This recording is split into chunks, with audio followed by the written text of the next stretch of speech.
আসসালামু আলাইকুম সবাইকে। তোমরা সবাই আমাকে রিসেন্ট টাইমে অনেক বেশি কমন একটা কোয়েশ্চেন আস্ক করতেছো এবং বারবার একটা কোয়েশ্চেন আস্ক করতেছো। সেটা হচ্ছে যে ভাইয়া রিভিশন স্ট্র্যাটেজি কিরকম হবে, মডেল টেস্টে আমরা কিভাবে অ্যাপ্রোচ করব, অনেক টাইম লাগে রিভিশন দিতে, আমরা জিনিসটা কিভাবে কমাবো বা কোন স্টাইলে রিভিশন দেওয়া উচিত। তো এই কোয়েশ্চেন গুলো তোমরা সবচেয়ে বেশি আস্ক করতেছো এবং তোমরা খেয়াল করছো কিনা জানি না, মানে প্রায় কিন্তু আমার 7 থেকে 8 দিন যাবত তোমরা জিনিসটা আস্ক করছো, বাট আমার ভিডিওটা আসতে অনেক টাইম লাগছে। এর পেছনে কারণটা বলি। এর পেছনে কারণটা আজকের যে আমি স্ট্র্যাটেজির ভিডিওটা বানাচ্ছি, এটা শুধুমাত্র আমার পারসেপশন না। অর্থাৎ আমি এই জায়গাটাতে তোমাকে রিভিশনের বিভিন্ন স্ট্র্যাটেজি বলবো। ওকে, 4 থেকে 5টা কমন স্ট্র্যাটেজি।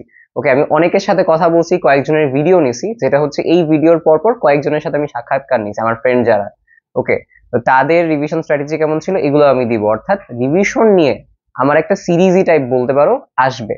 কেন আমি স্পেসিফিক কোনো রিভিশন স্ট্র্যাটেজি কখনো বলি যে ওই স্পেসিফিক ওইটাই ফলো করবা না, কারণ কি? কারণ পার্সন টু পার্সন পড়ালেখার কন্ডিশন ভ্যারি করে, পার্সন টু পার্সন রিভিশনের স্ট্র্যাটেজি ভ্যারি করে। বুঝতে পারছো? কখনো কোনো রিভিশনকে তুমি একদম অ্যাবসলিউট বা একদম ওইটাই পারফেক্ট এটা কখনো মনে করবা না।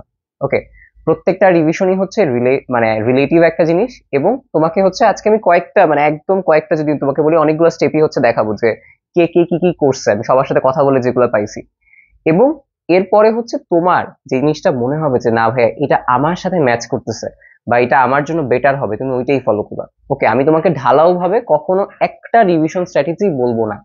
ওকে, কারণ এটা তোমার জন্যই বেশি খারাপ হবে। এই জন্যই আমার প্রায় 7 থেকে 8 দিন টাইম লাগছে। আমি অনেকের সাথে কথা বলছি, কতগুলো ভিডিও বানাইছি। তো এই ভিডিওটা সবগুলো ভিডিও সবাই যা যা বলছে সেটা একটু গুছায় আনছি আমি। ওকে, আর পাশাপাশি এই ভিডিওর পরে আমার কয়েকজন ফ্রেন্ড আছে, যেরকম মিসবা, তারপর প্রীতম আমার রোলমেট। ওকে, তারপরে রাফিনুল আমার কলেজে ফ্রেন্ড ছিল।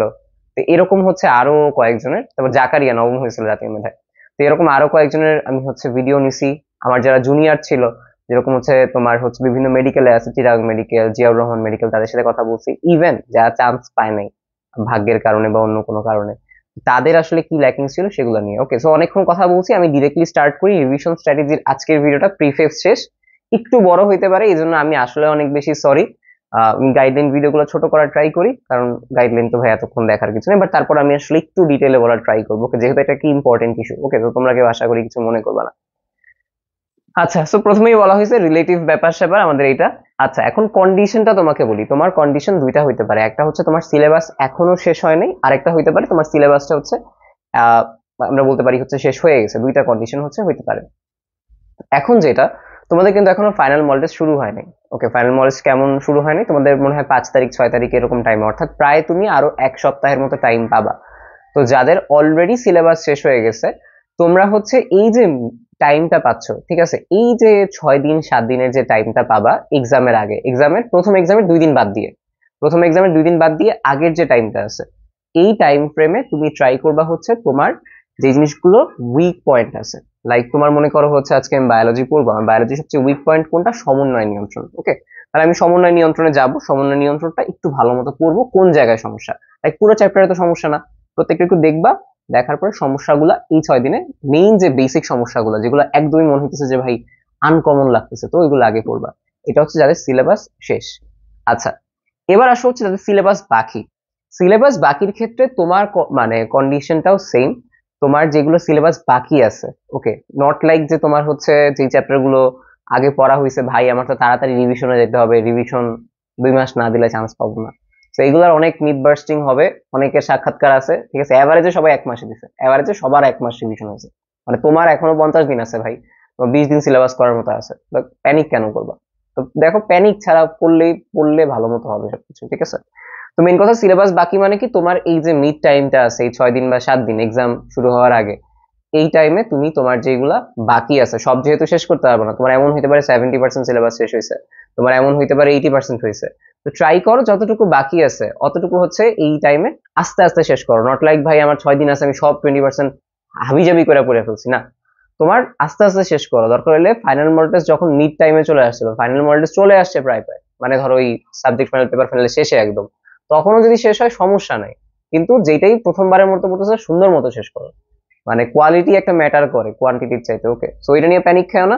ওইটার সাথে কিভাবে তুমি ফাইনাল মডেল টেস্ট মার্চ করবে আমি এটা নিয়ে বলবো। ওকে, এটা নিয়ে আমি বলবো, একটা ভিডিও আসবে আজকে রাতেই আসবে, সো এটা একটু দেখে নিবা, ঠিক আছে? আচ্ছা, সো ফাইনাল মডেল টেস্টের সাথে আগাবা এবং কিভাবে ট্রাই করবা এটা নিয়ে একটু কথা বলবো আমি, যাতে সিলেবাস বাকি। তাহলে আসো হচ্ছে প্রি মডেল টেস্ট। যেটা প্রি মডেল টেস্ট মানে প্রি মেডিকেল না, মডেল টেস্টের আগের টাইমে অলরেডি বলছি রিভিশন দিবা, যারা হচ্ছে শেষ করছো মানে সিলেবাস শেষ, আর যারা হচ্ছে সিলেবাস শেষ করোনি ট্রাই করবা যেগুলো বাকি আছে ওইগুলোর মধ্যে থেকে নেয়ার। এবং এই ক্ষেত্রে কোন চ্যাপ্টার গুলো চুজ করবা একটু তোমাকে বলি। ধরো তোমার কাছে 8টা চ্যাপ্টার বাকি আছে, এখন তুমি এই 6 দিনে মনে করো তুমি 2টা চ্যাপ্টার পড়তে পারবা, 2টা জাস্ট। এখন এই 2টা চ্যাপ্টার কোনটা কোনটা তুমি ফিক্স করবা, যেটা তোমার কাছে মনে হয় যে ভাই ওটা সবচেয়ে বিদঘুটে চ্যাপ্টার। কেন বলছি বিদঘুটে চ্যাপ্টার এখন ফোকাস করো? মডেল টেস্টের টাইমে বিদঘুটে চ্যাপ্টার পড়তে গেলে আরো বেশি মাথা উড়া যাবে। লাইক তোমাকে আমি বলি, তোমার বোটানির মনে করো হচ্ছে ব্রায়োফাইটা টেরিডোফাইটা বাকি আছে, তোমার মনে করো শৈবাল ছত্রাক বাকি আছে, তোমার মনে করো হচ্ছে উদ্ভিদ প্রজনন বাকি আছে। তো তুমি এখন কোনটা পড়বা? তুমি এই টাইমে জানি শৈবাল ছত্রাক পড়বা, কেন? এটা বিদঘুটে চ্যাপ্টার। রাদার ব্রায়োফাইটা টেরিডোফাইটা কিংবা উদ্ভিদ প্রজনন এগুলা কিন্তু ইজিয়ার। ইজিয়ার গুলা কেন আমি ফাইনাল মডেল টেস্ট টাইমে রাখতে বলতেছি? ব্রেইনের ওই এটিপি কম খাবে, বুঝছো? তাহলে এটা হচ্ছে তোমার সাবজেক্ট চুজের ক্ষেত্রেও এই রকম স্ট্র্যাটেজি গুলো ফলো করবা, ঠিক আছে? যখন রিল্যাক্স টাইম পাবা, এটা যে কোনো টাইমে, এটা শুধুমাত্র এখন টাইমে না, যারা দেখতেছে সেটা তারাই, যখন রিল্যাক্স টাইম হার্ড গুলা পড়ো, টাফ টাইমের জন্য ইজি জিনিসগুলো রাখো। ওকে, যখন প্রেশার যাবে বেশি। ওকে, এবার আসা হচ্ছে স্টেপ 1। স্টেপ 1 হচ্ছে most of the people follow করে। আমি ধরো যাদেরকে আস্ক করছি তাদের মধ্যে 70% কেসে এই কমন জিনিসটা ফলো মানে আমরা বেশিরভাগ সময় পাইছি। সেটা হোক আমার ডিএমসি মানে মোস্ট অফ দ্য ফ্রেন্ড, সেটা হোক হচ্ছে আমার চিটাগাং মেডিকেলের ফ্রেন্ড, কিংবা হচ্ছে জুনিয়র, বা হচ্ছে তোমার শহীদ জিয়াউর রহমান মেডিকেল কলেজের, মানে আমি যাদের যাদের কোয়েশ্চেন আস্ক করছি তাদের, রাজশাহী মেডিকেলের। তো এরকম আমি অনেকে কোয়েশ্চেন আস্ক করার পরে এই কমন পয়েন্ট গুলো হচ্ছে পাইছি, তাদের মধ্যে সবার মধ্যে মিল ছিল। মিলটা কি তোমাকে বলি, তারা টপিক ধরে কোয়েশ্চেন ব্যাংক অ্যানালাইসিস করছে। আমি জাস্ট তোমাকে বলি, আমার কাছে হচ্ছে এখানে আরটিডিএস এর তোমার কোয়েশ্চেন ব্যাংকটা আছে, বাকিগুলো আছে, সমস্যা নেই, যেই কোয়েশ্চেন ব্যাংকই পড়ো সমস্যা নেই। এইটা কেন আমার কাছে আছে?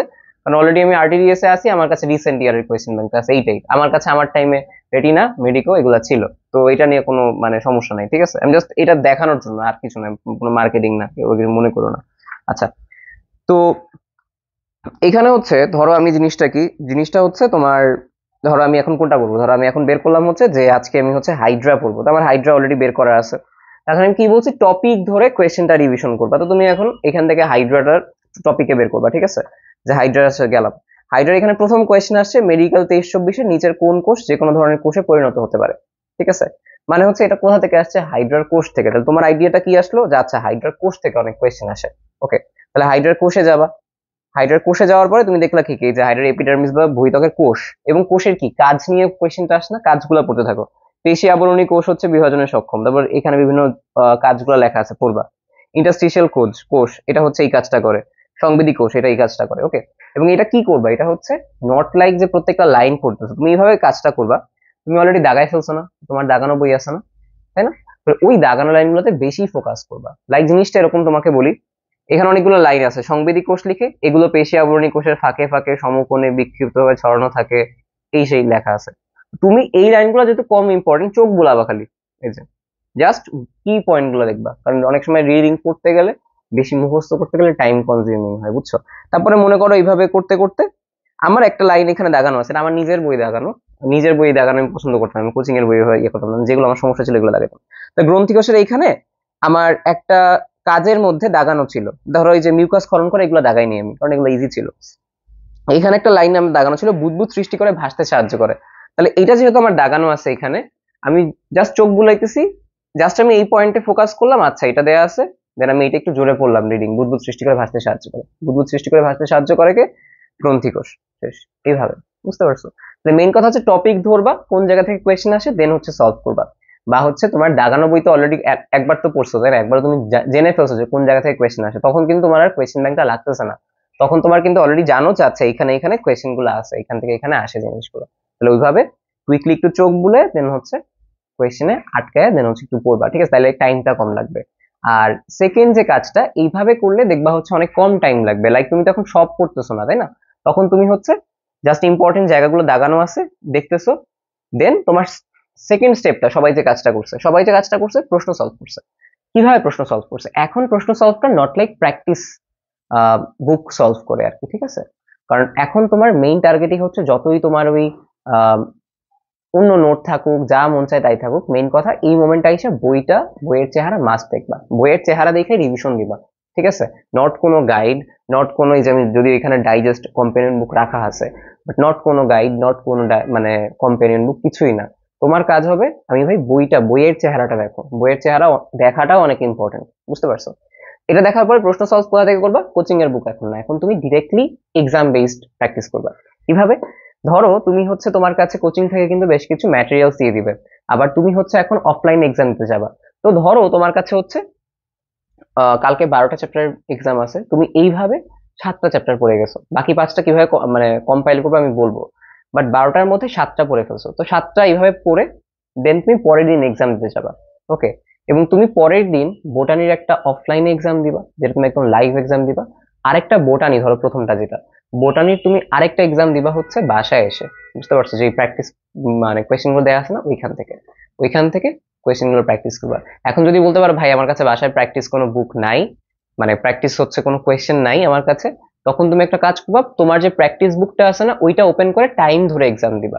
কোনো আনসার দেখবা না যে আমি এখন 100টা দাগাবো এই চ্যাপ্টারটা থেকে, বা 20টা দাগাবো এই চ্যাপ্টারটা থেকে, দেন টাইম ধরে দাগায় ফেলবা। ওকে, তাহলে এইখানে আমাদের মেইন স্টেপটা হচ্ছে কি, এই প্রশ্নগুলো যখন তুমি ভুল করবা, ভুল করার পরে তোমার কিন্তু ভুলগুলো হচ্ছে দেখবা যে আচ্ছা কোন জায়গা থেকে ভুল হয়েছে, দেন সেটা হচ্ছে আবারও পড়বা। যে লাইক মনে করো আমি হাইড্রার কোনো কাজ হচ্ছে ভুল করছি, এটা অফ হয়ে গেছে যদিও, তো আমি মনে করো হাইড্রার কোনো কাজ হচ্ছে ভুল করছি, তো হাইড্রার কাজটা যেহেতু ভুল করছি, আমি আবারও যাব হাইড্রায়, সবগুলা কাজ আবার দেখবো, বুঝতে পারছো? এইভাবে রিভিশনটা দিবা।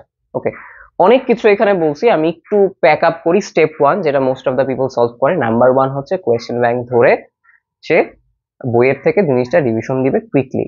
নাম্বার 2 হচ্ছে সে কোয়েশ্চেন প্র্যাকটিস করবে এক্সামের মাধ্যমে। নাম্বার 3 হচ্ছে কি, যেই কোয়েশ্চেন গুলো সে ভুল করছে এক্সাম হলে, সেগুলো সে ওই কোচিং থেকে সলভ দিবে, ওইটা থেকে দেখলে হবে না, সে বই খুলবে, বই খুলে ওই টপিকের যে ভুলটা সেটা দেখবে, আশেপাশের ইনফরমেশন গুলো আবার দেখবে, বুঝতে পারছো? এইভাবে mainly most of the people revision follow করে। কিন্তু এত ফাস্ট রিভিশন দেওয়ার পরেও তার কিন্তু বেশ কিছু বাকি থেকে যায় সিলেবাস। ওই যে তোমাকে বললাম যে 12টার মতো চ্যাপ্টার থাকে, সে 7টা পড়ে যায়, তো 5টা কখন পড়বে? ধরো আজকে তুমি বোটানি দিচ্ছ, বোটানি তুমি কয়টা বললো? 7টা পড়ছো। ওকে, 7টা পড়ার পরে তোমার হচ্ছে বাকি আছে 5টা। তো আমি তোমাকে বলি সবচেয়ে বেশি টাইম আসলে কিন্তু বোটানিতেই লাগবে, কারণ বোটানি একটু প্যারা, তাই বোটানিটা একটু আগে থেকে স্টার্ট করবা, 3 দিন আগে থেকে মেইন এক্সামে, তখন দেখবা ল্যাগটা কম খাবা, তখন প্রায় 8 থেকে 9টা চ্যাপ্টার পড়ে যেতে পারবে, বুঝতে পারছো? তো তোমার কাজ হবে কি, তোমার কাজ হবে হচ্ছে এই যে চ্যাপ্টার গুলো বাকি আছে এটা ধরবা, জুলজি থেকে কিছু বাকি আছে ধরলা, সব মিলে তোমার মনে করো আরো 7টা চ্যাপ্টার বাকি রয়ে গেল। ওকে, আমি বিশ্বাস করি শুধুমাত্র বায়োলজিতেই বাকি থাকার মতো মানে টপিকটা বেশি, তাই বায়োলজি ডিভিশনটা আগে থেকে স্টার্ট করতে পারো। তো এই যে তোমার 7 থেকে 8টা চ্যাপ্টার বাকি আছে পেপার ফাইনালে, কিন্তু এখন তুমি সাবজেক্ট ফাইনালের জন্য শুধুমাত্র এবং শুধুমাত্র ওই 7টা চ্যাপ্টার পড়বা, আর পাশাপাশি তুমি পেপার ফাইনালে যে টপিকগুলো ভুল করছিলা বাকি চ্যাপ্টার থেকে ওইগুলো দেখবা। তাহলে বুঝছো, ওই চ্যাপ্টারের ভুলগুলো দেখার কারণে ওই চ্যাপ্টারটা একবার রিভিশন হইলো। নাম্বার 2 হচ্ছে কি হইলো, তোমার যেগুলো বাকি আছে ওইটা তুমি এই মোমেন্টে শেষ করলা। এখন অনেকের এমনও হবে সাবজেক্ট ফাইনালেও শেষ করতে পারলা না, সাবজেক্ট ফাইনালেও মনে করো 2-3টা টপিক বাদ আছে, তখন তুমি চলে গেলা ডিরেক্টলি ফাইনাল মডেল টেস্টে, যেটা একদম পূর্ণাঙ্গ। তখন ফাইনাল মডেল টেস্টে কি করবা? ওই যে 3টা চ্যাপ্টার বাকি আছে ওইটা করবা। ধরো FMT1 মানে প্রথম মডেল টেস্টে করতে পারো নাই, সেকেন্ড মডেল টেস্টে সলভ মানে ওইটা শেষ করলা, অথবা থার্ড মডেল টেস্ট শেষ করলা। মানে সোজা হিসাবটা হচ্ছে তুমি যেটাই শেষ করো এক্সামের আগে শেষ করো ভাই, ঠিক আছে? কারণ সবসময় সিলেবাস এভাবে শেষ হবে না বেশিরভাগেরই, তুমি এটা বিশ্বাস করো কিনা জানি না, যে হচ্ছে টপ 10-20 যাদের আছে তাদের কখনোই তারা ফুল সিলেবাস পড়ে মানে চেহারা দেখে তারা কখনো হচ্ছে এই পেপার ফাইনাল সাবজেক্ট ফাইনাল দিতে পারেনি, যদিও তারা 2 মাস আগে থেকে যদি সিলেবাস শেষও করে থাকে, এমন মানুষ আছে। তাইলে এটা সম্ভব না, টাফ অনেক। তাই গ্যাপ গুলা সবসময় পরের এক্সামের স্টেপে ফিল আপ করা ট্রাই করবা। এই ক্ষেত্রে আমি এই যে স্ট্র্যাটেজিটা আমি একটা ক্রেডিট যদি বলি, এটা আমি মানে তোমার হচ্ছে কি বলে এটাকে, অ্যাডমিশন টাইমে জানতাম আমাদের টাইমে। এই যে তোমার ক্রেডিটটা বা এই যে তোমার স্ট্র্যাটেজিটা বলছিল হচ্ছে মেডিকোর জনি ভাই আছে, উনি হচ্ছে মাঝে মধ্যে ভিডিও দিত, আমি হচ্ছে ভাইয়ের কাছ থেকে স্ট্র্যাটেজিটা জানছিলাম, মোটামুটি অনেক ভালো একটা স্ট্র্যাটেজি, তো ভাইকে হচ্ছে এই জন্য অনেক থ্যাঙ্কস। ওকে, তো এটা আমার নিজের কোনো বানানো স্ট্র্যাটেজি না, মানে আমি এটা ভাইয়ের কাছ থেকে প্রথমে শুনছিলাম আর কি, তো এই জন্য থ্যাঙ্কস আর কি।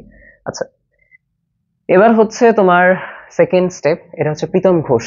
ওকে, এটা হচ্ছে না আমি বললাম, আমার হচ্ছে রোলমেট, আমার রোল 29 মেডিকেলে, আর ওর রোল হচ্ছে 30।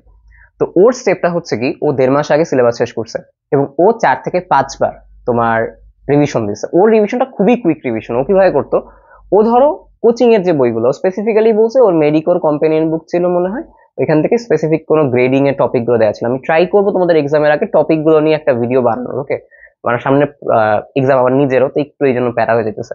আচ্ছা, সো আমি ওইগুলো তোমার একবার দেওয়া ট্রাই করবো। অ্যাটলিস্ট যদি ইয়াও না পারি, মানে ভিডিও না পারি, আমি অ্যাটলিস্ট লিখে দিয়ে হইলেও তোমাদের জিনিসগুলো দিব, টপিক গুলো কোনগুলো ইম্পর্টেন্ট, ওকে?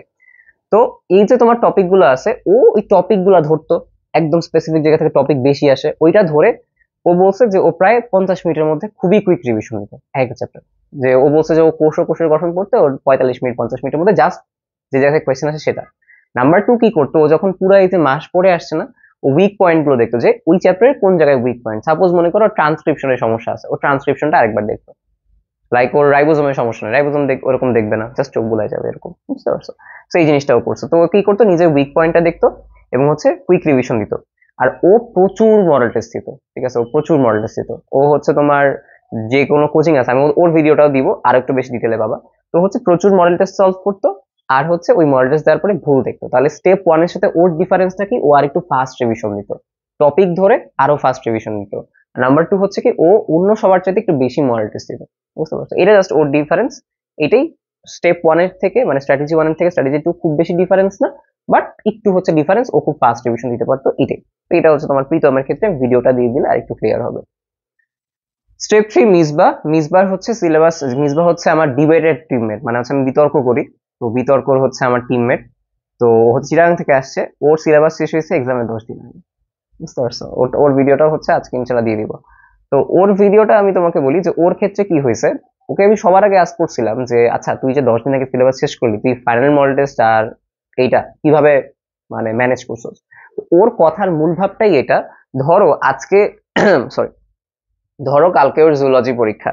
এখন জুলজি পরীক্ষায় ওর অলরেডি 8টা চ্যাপ্টার পড়া হয়েছে, বাকি 4টা চ্যাপ্টার পড়া হয়নি, বা 9টা চ্যাপ্টার পড়া হয়েছে, 3টা হয়নি।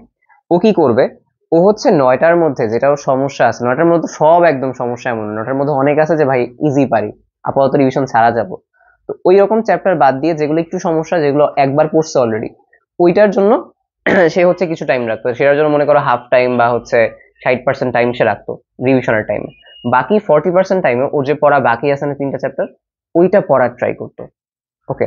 মানে ও যে কাজটা করতো, ও এট আ টাইম আগের পড়া রিভিশন দিত, এট আ টাইম ও নতুন পড়াটা আবার অ্যাকোয়ার করতো। এবং ওই ক্ষেত্রেও আমাকে বলছে যে নতুন পড়ার ক্ষেত্রে কখনো তাড়াহুড়া যেন না করা হয়, যে না আমার তো পুরোটা শেষ করে যেতে হবে, এই তিনটাই পড়তে হবে, এমন না। দরকার হলে ও জুলজিতে একটা চ্যাপ্টার শেষ করে যাবে নতুন, কিন্তু এটা ভালো মতো করে যাবে, বুঝতে পারছো? সো ওর ক্ষেত্রে জিনিসটা এরকম ছিল। ওর ক্ষেত্রে জিনিসটা প্রচুর হেক্টিক ছিল। তো তোমরা যারা অনেক সময় মনে করবে যে ভাই 10 দিন আগে সিলেবাস শেষ করেও তো ডিএমসি হওয়া যায়, এরকম চটকদার আমি তোমারে মানে থাম্বনেল দিব না, কিছু দিব না। বাট মেইন কথা হচ্ছে 10 দিন আগেও করা যায়, কিন্তু এটা অনেক হেক্টিক, তোমরা অনেকে কিন্তু হেক্টিকটা নিতে পারবে না। আমার সাজেশন থাকবে যে 10 দিন আগে শেষ করার চাইতেও একটু ট্রাই করো আগে, মোর দেন 25 দিন বা তোমার হচ্ছে 30 দিন আগে। আমি তোমাদের একটা ডেডলাইন দিয়েছিলাম না, 15 ডিসেম্বর সবচেয়ে বেস্ট টাইম। তো যত প্যারাই হোক না কেন, দরকার হলে ঘুম একটু কমাও, কমায় হলেও 15 ডিসেম্বরের মতো করা ট্রাই করো। কারণ সবাই কিন্তু এই মানে প্রেশার নিতে পারে না, মিসবা নিতে পারছে, তুমি নিতে পারবা না। তোমার বাসায় হচ্ছে অনেক সময় সমস্যা করবে, নাম্বার কম কেন আসতেছে, ওর বাসায় সমস্যা করে নাই, বুঝতে পারছো? বলবো না, ভিডিওটা অনেক বড়, 18 মিনিট ওর সাথে আমার কথা হয়েছে, ওইটা নিয়ে ভিডিও দিব না। তাহলে বুঝতে পারছো ওর ক্ষেত্রে কি হয়েছে, আগের পড়া হাফ টাইম পড়ছে, নতুন পড়া হাফ টাইম পড়ছে, এবং ও এক্সাম দিছে, এক্সাম দিয়ে যে ভুলগুলো ছিল আইডেন্টিফাই করছে। আর ও আমাকে বলছে যে ওর মেইন টার্গেট ছিল ফাইনাল এক্সাম, মানে ও টার্গেট রাখতো যে আমি ফাইনাল এক্সাম দিব, তার আগে আমি রিভিশন কেমনে দিব। নট লাইক আমার কালকে পেপার ফাইনাল আছে, ও মাই গড, উন্মেষ exam, retina exam, medico exam, কি হবে আমার, নাম্বার কম পাইলে তো মাইট দিবে আমাকে। ও বলছে যে ভাই আমার ওইটা অ্যাভারেজ নাম্বার আসতো। ও চেষ্টা করতো যে ধরো এখান থেকে 7টা চ্যাপ্টার পড়ে গেছে কালকেও, ওই 7টা চ্যাপ্টারের মধ্যে যে কোয়েশ্চেন গুলো আসবে ওইটা যেন সে 90% পারে, মানে বুঝছো? যেগুলো পড়ে নাই ওগুলো থেকে না পারুক সমস্যা নেই, বাট যেটা পড়ছে ওটা তাকে মাস্ট পারতেই হবে, ওইভাবে সে পড়তো, বুঝতে পারছো? তাহলে এটা হচ্ছে ফাইনাল এক্সাম টার্গেট নিয়ে, যে ফাইনাল এক্সামে আমার এই চ্যাপ্টার থেকে আসলে আমি পারবোই, এভাবে সে প্রিপারেশনটা নিছে। আর ওর ক্ষেত্রে জিনিসটা ছিল নো দুশ্চিন্তা, এটা খুব ইম্পর্টেন্ট ইস্যু, একটা আলাদা ভিডিও দিব দুশ্চিন্তা নিয়ে। স্টেপ 4, তুরাব। আমার স্ট্র্যাটেজি আমি কাউকে ফলো করতে সাজেস্ট করি না, এটা একটা এটিপিক্যাল স্ট্র্যাটেজি, খুব বাজে স্ট্র্যাটেজি আমি আমার কেসে বলি। বাট আমি কি বললাম যে আমার কাছে সবসময় মনে হয় ইন্ডিভিজুয়াল চয়েস হচ্ছে ম্যাটার করে। লাইক আমি তোমাকে এতগুলো কেন বলছি, তোমার যেটা ভালো লাগবে সেখান থেকে নিবা, নট লাইক অন্যভাবে ফলো করবা, ওকে? সো প্রথম কথা হচ্ছে আমি ভাই মানে সোজা হিসাবটা হচ্ছে আমারও স্ট্র্যাটেজি কিছুটা মিসবার মতো ছিল। আমার এক্সামের 1 মাসের একটু আগে শেষ হয়েছে আর কি সিলেবাস। তো আমি কি করতাম, আমি আবার রিভিশন স্টার্ট করছি বইয়ের লাইন পড়া। তোমাকে একদম প্রথম একটা স্ট্র্যাটেজি বলছিলাম যে আমি প্রথমবার যখন রিভিশন দিই তখন আমি এভাবে পড়তাম যে দাগানো আছে হিমোলিম্ফ, ঘাস ফড়িং এর রক্ত হিমোসিল নামক দেহগহ্বরে লসিকার মিশ্রিত অবস্থায় বলে একে হিমোলিম্ফ বলা হয়। আচ্ছা ঠিক আছে, এটি অসংখ্য নানা ধরনের কোষ ও জৈব পদার্থের প্রত্যেক লাইনে আমি দেখলাম। এটা কেন মানে সাজেশন না দেওয়ার মতো, কারণ এটা অনেক হেক্টিক, ঠিক আছে, এটা অনেক হেক্টিক এবং সবাই নিতে পারবে না। আর তোমার যদি কারোর কাছে মনে হয় যে না ভাই আমার এরকম করে আরাম লাগতেছে, মানে আমার একটু কিছু জায়গায় সমস্যা আছে, আমার কাছে মনে হয় আল্লাহ বাদ করে গেল বাদ করে গেল, খারাপ এটা, যদিও আমি জানি আমার আমার এই স্ট্র্যাটেজি খারাপ ছিল, মেরে স্বীকার করি, বাট জিনিসটা হচ্ছে আমার ক্ষেত্রে অনেক সেলফ স্যাটিসফ্যাকশন কাজ করতো। আমার কাছে মনে হতো না আমি পড়ে গেছি। এবং আমি এমন হইতো ফাইনাল মডেল টাইমে, ফাইনাল মোস্টের আগে আর মনে হয় তোমার 5টা চ্যাপ্টার বা 6.5টা পড়ে যেতে পারতাম, আমি বেশি পারতাম না। আমার টাইম লাগতো ভাই, আমি কি করবো, এরকম ভাবে পড়তাম। এইটা এটা হচ্ছে আমি যখন প্রথমবারের মতো রিভিশন দিই। দেন এক্সামের প্রায় 15 দিন বা 18 দিন আগে আমি সেকেন্ড রিভিশনটা স্টার্ট করি। সেকেন্ড রিভিশনে কি হয়েছে আমি তোমাকে বলি। সেকেন্ড রিভিশনে আমি এই যে একটা প্রথম বলছিলাম না, আমি চোখ বুলাইতাম জাস্ট, ওই যে যেটা এতক্ষণ রিডিং জোরে জোরে পড়ছিলাম আমি চোখ বুলাইতাম। তারপরে লিখতাম কি পিএইচ 6 থেকে 7 দেওয়া আছে, আচ্ছা পিএইচ 6 থেকে 7, তাহলে ঘাটফানি হিমোলিম্ফ পিএইচ 6 থেকে 7 শেষ। আবার চোখ বুলাইলাম, এরপরে পেলাম প্লাজমা শতকরা 70 ভাগ পানি। আচ্ছা হিমোলিম্ফের রসের প্লাজমার কতটুকু পানি, 70% হচ্ছে পানি। এই তো এইভাবে হচ্ছে আমার রিভিশনটা আরেকটু ফাস্ট হয়েছে আগের চাইতে, বুঝতে পারছো। এবং প্রথমবার আমি ভালো মতো পড়ার কারণে আমার পরবর্তী সেকেন্ড রিভিশনটা আরো একটু বেশি বেটার হয়েছে। এবং ওই টাইমেও আমি এইভাবে রিভিশনটা দিতাম। এবং আমি কোচিং এর এক্সাম কেন নাম্বার আমার কাছে ম্যাটার করতো না, কারণ আমি জানি আমি ফাইনাল মডেল টেস্টের আগে সুন্দর মতো করতাম। এবং ফাইনাল মডেল টেস্ট না, মানে সরি, তোমার হচ্ছে ফাইনাল এক্সামও না, শুক্রবারের যে মেডিকেল এক্সাম তার আগে আমি 3টা এক্সামকে খুব বেশি ফোকাস দিছি, খুব বেশি ফোকাস দিছি সত্যি বলতে। প্রথমটা হচ্ছে মেডিকেল সম্ভাবনা পরীক্ষা, উন্মেষের একটা ফ্রি এক্সাম সারা বাংলাদেশে, মেডিকেলের 10 দিন আগে হয়। সেম ডেটে ডক্টর সান্ট হয়েছিল। আর তার ঠিক কয়দিন পরে মেডিকোর একটা হয়েছিল, এটা মানে অ্যাসেসমেন্ট টেস্ট। এই 3টা এক্সাম হয়েছিল, এটা হচ্ছে ওপেন পাবলিকলি সারা বাংলাদেশে একসাথে হয়েছিল। তা আমার টার্গেট ছিল যে আচ্ছা আমি মেডিকেল এক্সাম না, আমি টার্গেট করতেছি উদ্ভাসের সম্ভাবনা, রেটিনার ডক্টর সান্ট আর হচ্ছে মেডিকো। ওই টার্গেটে আগাইছি যে এটা এক্সামে 10 দিন আগে হবে, আমি ওর আগে সিলেবাসটা ভালো মতো শেষ করবো, মানে আমার টার্গেট ওইটা, যে আমি ওইটার আগে সিলেবাস ভালো মতো শেষ করবো, এরকম ভাবে। তো যখন হচ্ছে আমি এটা করলাম, আমার তখন দেখা গেছে কি আমার ঠিক সম্ভাবনা এদের আগে আগে একটা সুন্দর প্রিপারেশন হয়েছে, তখন আমার দেখা গেছে সিলেবাসটা পারফেক্টলি শেষ হয়েছে। তখন আমার পেপার ফাইনালে আমি কি করছি, সাবজেক্ট ফাইনালে কি করছি, প্যারা লাগে নাই। যখন আমি সম্ভাবনা দিলাম তখন হচ্ছে আমার র্যাঙ্ক আসলো 249 or something, more on less 269, আমার কাছে মনে নেই আর কি, এরকমই একটা কিছু ছিল। তো একটা দেখে কনফিডেন্ট পাইলাম যে না মোটামুটি 300 এর মধ্যে র্যাঙ্ক আছে, আচ্ছা ঠিক আছে আলহামদুলিল্লাহ ভালো, আমি আরো 10 দিন প্রিপারেশন নিলে আরেকটু মনে হয় বেটার হবে। তারপর আমি যখন ডক্টর সান দিলাম রেটিনারটা, তখন আমি ওইখানে পাইছি হচ্ছে 85, মেডিকেল 85 পাইছি, বাট ওইখানে আমার র্যাঙ্ক ছিল 155 or 150, মনে নেই। ওইটা দেখে আমি আরেকটু ইয়া করলাম যে না, মানে তোমার হচ্ছে ডক্টর সানটে যেহেতু বেশিরভাগ এক্সাম দেয় উন্মেষের চেয়ে ডক্টর সানটে বেশি দেয়, তো ডক্টর সানটে আমার রেজাল্টটা একটা এরকম র্যাঙ্কে আসে, আমি একটা কনফিডেন্স বুস্ট পাইছি যে না আচ্ছা ঠিক আছে আমার ফাইনাল মডেল টেস্টে বা আমার মেডিকেল এক্সামে এরকম কিছু একটা হইতে পারে। ওকে, তখন আমি টু কনফিডেন্ট যে না ঠিক আছে, আমি যেটার জন্য টার্গেট নিয়ে পড়ছি আমি এরকম একটা এক্সাম দিছি, গুড ইনাফ। নাম্বার 3 হচ্ছে মেডিকোর হচ্ছে প্রি অ্যাসেসমেন্ট অ্যাসেসমেন্ট, এটা মনে হয় আমি হচ্ছে টোটালি হচ্ছে আমার ন্যাশনাল মেরিট আসছি অষ্টম, মানে 8th আসছিল আর কি। ওইটা দেখে আমি আরো কনফিডেন্ট হয়ে গেছি যে না এখন এই মোমেন্টে আমি এটা করবো। তোমাদের প্রতি আমার একটা জিনিস থাকবে যে ভাই মেইন এক্সামের ফোকাসের চাইতে 10 দিন আগে ওই যে কোচিং এর এই বড় এক্সাম সবাই দিতে পারবা, অ্যাটলিস্ট যে দূরে থাকো সে গিয়ে হইলো অ্যাটলিস্ট এই এক্সাম গুলো দিও, মানে আমার সাজেশন, ঠিক আছে। তো এই এক্সাম গুলো ফ্রি থাকে, এক্সাম গুলো দিও, এক্সাম গুলো দিলে সুবিধা হবে। আরেকটা জিনিস করতে পারো, অনলাইনেও কিন্তু অনেক এক্সাম হয়, ঠিক আছে। এবং আমি তোমাকে বলি যে আমি এই জিনিসগুলোর ভালো জিনিসগুলো ফেস করছি দেখে, তো আরটিডিএস তো এখন আমি বর্তমানে আছি আর কি। আমি হচ্ছে ভাইদের সাথে কথা বলে তোমাদের জন্য এক্সামের 7 দিন আগে একটা এক্সাম হচ্ছে অ্যারেঞ্জ করার কথা বলছি, মেডি নার্ভ এক্সাম। তো এটা হচ্ছে 10 জানুয়ারি হবে। 10 জানুয়ারি হচ্ছে তোমার সকাল 10টা থেকে 11টাতেই হবে অনলাইনে, ঠিক আছে। তো ওইটার প্রতি ফোকাস রেখে পড়তে পারো, তাহলে ইনশাল্লাহ ওইটার প্রতি ফোকাস রেখে পড়লেও সকাল 10টা থেকে 11টাতে এক্সাম দিবে, একটা মানে নার্ভাস প্র্যাকটিস হবে। এবং ওই ক্ষেত্রে সিলেবাস শেষ করতে পারলে খুব ভালো একটা বুস্ট পাবো, বুঝছো। তাহলে আমার স্ট্র্যাটেজি ছিল এরকম। এবং আমার কেন বই লাইন পড়ে পড়লেও সমস্যা হয়নি, আমি একটু কোয়েশ্চেন ব্যাংক কম অ্যানালাইসিস করতে পারতাম, মানে সত্যি কথা বলতে আমি অস্বীকার করবো না এটা, কিছু ভুল ছিল এটা আমার, তো এটা আমি অবশ্যই স্বীকার করি। এই জন্য আমি তোমাদের কখনো হচ্ছে ঢালাও ভয় ভাই আমি করছি, মানে জিনিসটাকে আমি তোমাকে বলি আমি করে চান্স পাইছি না, এখন আমার কাছে আমার কোনো ভুল ভুল লাগবে না, আমার কাছে মনে হবে আমি বেস্ট, এরকম মনে হবে। তা আমি আমার গাইডলাইন তোমাকে দিলে তোমার জন্য একটা ক্ষতি হয়ে যাবে। তা আমি যে কোনো কিছু করার আগে একটু যে ঘাটাই নেই যে আচ্ছা ঠিক আছে মাস অডিয়েন্স কি করছে, আমি কি করছি, কারা কি করবে, এইটাই, ঠিক আছে। সো এটা যদি কারো কাছে মনে খুঁত খুঁত সব থাকে আমার মতো ফলো করতে পারো, সমস্যা নেই। বাট অবশ্যই কনফিডেন্ট এনাফ হইতে হবে আর কি এই এই রুলটা ফলো করার জন্য। বাট আমি এখন তোমাকে একটু সাম আপ করি। সাম আপটা হচ্ছে মেইনলি ফলো করা উচিত হচ্ছে কোয়েশ্চেন ব্যাংক অ্যানালাইসিস করে বইয়ের টপিকে যাবা, বইয়ের টপিকটা ভালো মতো পড়বা, অ্যান্ড দেন তোমার হচ্ছে এক্সাম দিবা। ওকে, এটাই আজকে হচ্ছে অনেক বড় ভিডিও হচ্ছে, আমি এই জন্য হচ্ছে খুব মানে দুঃখ প্রকাশ করতেছি, কারণ এটা নিয়ে একটু কথা বলা লাগে আসলে। আচ্ছা, স্ট্র্যাটেজি 5, চান্স মিসের স্ট্র্যাটেজি। চান্স মিস যে আমার ফ্রেন্ড করছিল, সে হচ্ছে খুব ভালো, মানে স্টুডেন্ট ভালো ছিল, সবকিছু ভালো ছিল, তার মার্কস ভালো আসছিল, রেটিনায় সবকিছু ছিল, বাট সত্যি কথা বলতে তার প্রিপারেশনটা, রিভিশন স্ট্র্যাটেজিও আগের মতো ছিল, মানে সবার যাতে কথা বলছি না যে ডিএমসি তে পাইছে, টপ করছে, সবার রিভিশন স্ট্র্যাটেজির মতোই সেম ছিল, বাট তারপরে তার চান্স মিস হয়েছে কারণ সে এক্সাম হলে গিয়ে দুশ্চিন্তা করছে, এবং এক্সামের আগের টাইম গুলোতে সে দুশ্চিন্তা করছে রিভিশন নিয়ে। তাহলে আমি তোমাকে সহজ হিসাবটা বলি, ভাই দুশ্চিন্তা ছাড়ো, তোমার যদি কপালে থাকে, বিশ্বাস করো তোমার তাকদিরে থাকলে পরিশ্রম করলে হবে। তাহলে মেইন কথা হচ্ছে কি, মেইন কথা হচ্ছে ভাই দুশ্চিন্তা কইরা রিভিশন কদিন হবে কি না হবে চিন্তা ভাবনা বাদ দাও, বাদ দিয়ে মাথায় ঢুকাও আমার শেষ করতে হবে সুন্দর মতো। যখন তুমি এটা শেষ করতে পারবে, কনফিডেন্ট পাবা, এক্সাম ইনশাল্লাহ ভালো হবে। আর যদি তুমি চিন্তাই করো সারাদিন, আল্লাহ কি হবে, আমার তো রিভিশন নাই, কি হবে, তো ওরকম করলে কিন্তু চান্স মিস হওয়ার একটা চান্স থাকে। নিজের কারণে চান্স মিস করবা, পড়ার জন্য না, অনেক পরিশ্রম করছো চান্স পাবা না, এরকম হইতে পারে। সো বুঝাতে পারছি আশা করি। সাবজেক্ট ওয়াইজ গাইডলাইন যদি আমি তোমাকে বলি, সাবজেক্ট ওয়াইজ গাইডলাইন আরেকবার দিয়ে দিই। জুলজির জন্য বই লাইন টু লাইন পড়লে পড়তে পারো, দরকার নাই সাজেশন না, এটা আমার স্টাডিতে ছিল। কোয়েশ্চেন ব্যাংকের টপিক ধরে কুইক রিভিশন দিবা, টাইম পাইলে ডাইজেস্ট এবং কম্পেনিয়ন বুক হচ্ছে এখানে আছে, এগুলো দেখতে পারো, এগুলো এক্সট্রা ইনফরমেশন আছে, নট লাইক এখন এক্সট্রা ইনফরমেশন নিয়ে বেশি টাইম খাবা। এবং অনুশীলনী, বিশেষ করে হচ্ছে বোর্ড এক্সাম গুলো, সেগুলো হচ্ছে সলভ করবা।